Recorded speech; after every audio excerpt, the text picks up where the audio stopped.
Welcome to this little interview. My name is Mark Oakley. I'm the Dean of Chapel at St. John's, and this is the first in a series of 15-minute chats that the chaplain, Andrew, and I are doing with people we admire and people we want to learn from.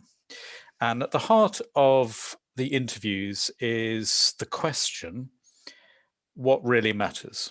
You know, when you distill all stuff down, what is it that really matters in this life? So today I'm here with Horatio. Horatio Clare is an award-winning writer and broadcaster, someone whose work I've long admired. Biography, memoir, travel, nature writing, children's books, journalism. He's admired and acclaimed for all these and very widely. The much missed Jan Morris wrote of his book Down to the Sea in Ships that it was a masterpiece of an altogether new kind. And Horatio's just published his latest book, and it's called Heavy Light, A Journey Through Madness, Mania and Healing. I found it to be a very deeply moving, brave, shocking, powerful book about himself and those he shares his life with. And so I wondered, Horatio, hi, welcome. Thank you. If you can first just tell us what the book's about. So it's the story of a proper breakdown, which began in 2018, or the record of it begins then in the book. I'd been going high for a while. So it's kind of hypermania, full of racing thoughts and grandiose ideas, into mania, where you really don't sleep much and you talk very fast. And then into psychosis, where you're in a state of delusion. So I was living in a totally parallel reality involving a benign conspiracy and aliens and world government of the good kind. And all I had to do was keep these delusions intact and all would be well. And at the same time, pretending really to be functioning in this one with my family. And it ended up with me being sectioned. That the social workers like to call it, detained in a mental hospital in Wakefield for 2 weeks at the beginning of 2019. 3 weeks really, coming and going towards the end. And then I was released and told I needed to take psychiatric drugs, probably for the rest of my life and certainly long term. And I decided that I wasn't being fully seen or thought about, and that the system didn't strike me as perfect. And so I investigated it and my own options. So it was an investigation with teeth, really, because it was about whether or not there was a future for me as a sane, undrugged person, and whether there was a future for my family and I. And the results were shocking. And so the second half of Heavy Light is the story of that investigation and what I've been able to establish about what we know about mental health and what we really don't. And it came out in March. And I published a few books, as you mentioned, and I've never had a reaction like this.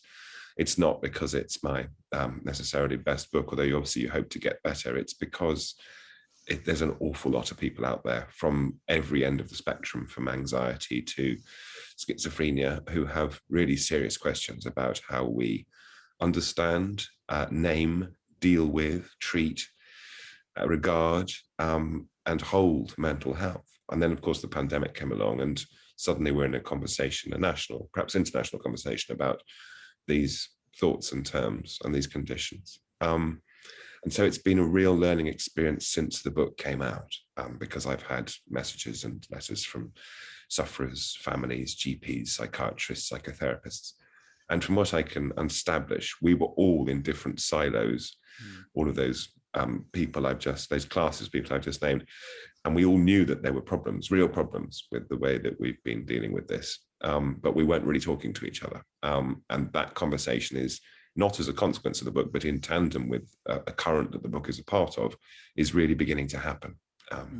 So that's what I'm doing here. And in that sort of national narrative about mental health, which is frequently in the news, certainly in university circles, what do you think, in the light of your investigations, what's most wrong with that narrative at the moment? think the place to start is that we understand almost nothing useful about mental health at the moment. Our results in terms of outcomes for treatment for serious breakdown are not better now than they were a century ago, despite billions and billions of pounds being spent on drugs, for one thing, treatments of all kinds, hospitals, bed days, overnights, long-term incarceration with or against your will. We're really still at that Nelsonian stage where they used to give you a strap to bite on, a shot of rum and saw your leg off. I think that's what the pills do. And it comes down to a very fundamental thing. I'm not anti-medication or anti-psychiatry. It comes down to the pills treat symptoms. And yet what you're dealing with really is causes. We do have things like CBT, which tend to treat the future. They give you strategies for going forward. What we don't have, unless you're rich and lucky, is really effectively trauma therapy, which is what I had. So I abandoned psychiatry when I realized it wasn't listening to me, and I went down the psychotherapy route. I had EMDR, eye movement desensitization and reprocessing. It's not a cure-all, but it was really helpful for me. So I think that's the first thing. And the bottom line, really, two things. One, our treatment model stems from a theory which is now debunked in the 1970s, 60s, 70s, the chemical imbalance in the brain. The idea that all of us who are sane and fine and happy and balanced are over here, and everybody else who's anxious or insomniac or depressed or manic is over here. And this lot have a chemical imbalance in their brain which can be put right.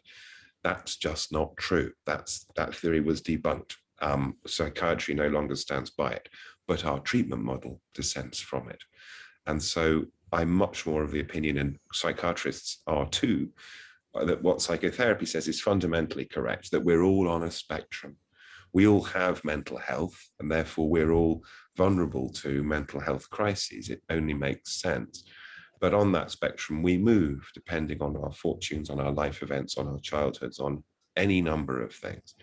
This is useful, I think, because the bottom line is that should you run into any kind of difficulty, and it would be a miracle if you didn't over the course of a life, you must insist on being treated as individual, as unprecedented. Our treatment model is descriptive and it categorizes. They have 15 minutes to see you. They say, right, you're presenting like this, like X number of people, so we're going to prescribe or advise this. That's not very helpful. Honestly, it's got us into a stew where people are on polypharmacy, so pills to take more pills.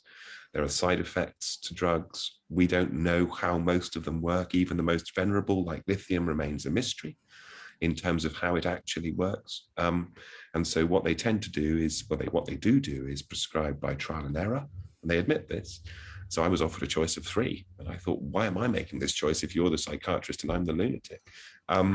And then they try it by side effect and see what matches and helps. And of course, they only want to help. And of course, they're responsible for you, so they're obliged to help legally. But you need to be seen as who you are. And my suspicion will be that the trouble that you are in either stems from trauma or experiences in your past, or, and this is particularly thinking about very high achieving people and high achieving young people, things like perfectionism. I mean, it wouldn't be easy to get into Cambridge without a touch of that, I would have thought. I know it's been one of my bugbears. It's really not helped me. It's a very double-edged sword. I've asked 2 graduates, one for Oxford, one Cambridge, both very high-flying women now, what they would have liked to have known. And they said empathy was a big one for them. They didn't feel they always got it. Resilience was really important as a way of surviving. And I never really quite know what resilience is. Things are messy. You can't control them. Perfectionism is an enemy, you know. It's how you grow, you know, through the mess and the difficulty and the loneliness, you meet yourself. And that's what's going to make you a good writer or barrister or whatever it is that you're doing, mathematician. I think it's very important to own your narrative. It's what saved me repeatedly. It's quite a strong sense of self and a feeling that I could investigate a way forward. There's no cure for the condition that I have, which is, I identify somebody had a breakdown, but it's bipolar. They accept, you know, remission, but I don't see myself as being in one of those categories. I think it's a fairly useless term. What matters is what's useful to you. So I identify somebody who had a breakdown and is not looking for a cure that doesn't exist, but is rather on some sort of healing journey. And as a travel writer, I can really get behind that.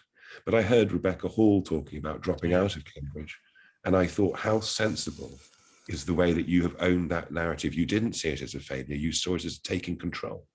So I'm not advocating dropping out, but I am saying, there's no way of avoiding God's banana skins and meteorites, and some sort of acceptance that we're not always in control, that you can't think your way to solutions a lot of the time, that, even reading the books. So my friend Natalie Haynes, she was a Cambridge graduate, for the Booker Prize, for which she was a judge, she read 151 books in 204 days and felt at the end she still hadn't read all the books. You can't do it. It can't be done. So I think an acceptance of natural failure is probably a massive step towards different kinds of success. Yeah. And I was taught when I was training to be a vicar all those years ago, don't add insight to injury. So it never helps anyone just to diagnose them and say what they've got, Yeah. That's not the point. That's going to heal nothing. Indeed. But it makes you feel better. And I can't help but feel that society is slightly caught into that circle. Indeed. We love a label. And the generations that I now teach at Manchester, who are very much like your students, they often just missed a star, perhaps at A level or two. They suffer from a lot of anxiety, which is not a phrase that we had when I was at university in the 90s. And I thought, it doesn't matter what you read up about it, or depression. It feels like you're the first person to get it, and you're the only person who's got it. And really, in your terms, you are. And I thought about precaution. It's no good saying, well, you're not in a Syrian refugee camp. You're in one of the richest colleges in one of the best universities in the world. It doesn't feel that way. So it's actually not helpful. But what you mustn't do is beat yourself up further for, not being able to master with all this privilege and brilliance that you have. It's no good punishing yourself for feeling, which is what I used to do. I mean, that's just perfectionism. It's okay. And it really is okay to be completely incapable of doing anything, even getting out of bed. I mean, that is a strategy, actually. People talk a lot about exercise and nature and walks, and of course it's all true. But there are times where you just can't get up, and you shouldn't make that worse by not being able to, allow yourself to do it. I've often thought one of the most courageous acts for many people is that first step out of bed. Seriously. Just to face another day is a very brave act for many people. Yeah. We forget that, I think. Okay, so we could go on like this forever, and I've promised everybody they're little interviews. So here you are, you've had this experience. As Churchill said, if you're going through hell, keep going. You've kept going. I think he lifted that from Dante. Did he? Yes. Yeah. My guess is he lifted quite a lot of things. Yeah, you're right. So what's important now? What's really important? What I learned by having this proper breakdown and putting my family through hell and coming out the other side was that a lot of my behavior, lying, cheating, lying on top of that, boxing myself into separate parts in order to keep going forward, was destroying me. And all I did was mix that with cannabis, which is my particular trigger, and strong booze, in this perfectionist pursuit. I was publishing 2 books at the same time at the time. All of that was wrong. And the simple things are what I need. Honesty. So my partner and I are in a completely different place now. We're kind of, but it's very different. Honesty, sleep, good food, love. That's what matters. Really, that is what matters. Yeah. I mean, what I felt when I finished your book is that no one ultimately can do your inner work for you, but that doesn't mean you have to do it alone. Exactly. And I think, if I may be so bold, that people who read this book, if they feel that, yes, they're going through it and nobody understands, well, actually, no, they don't, because they're not you. But there are other people who've had similar experiences, and there are people there who are willing to reach out, and so you're not completely alone. And I think the book is a real help to understand that. And thank you, because not at all. It must be particularly hard in Cambridge, where everybody around you is so accomplished. Must feel sometimes like you're the only one who's bluffing, you know. But that really is life. We're all doing it all the time, and that being alone, there are times when you simply can't talk to anybody. But the most dangerous thing is to bottle it up. You've got to find someone to talk to.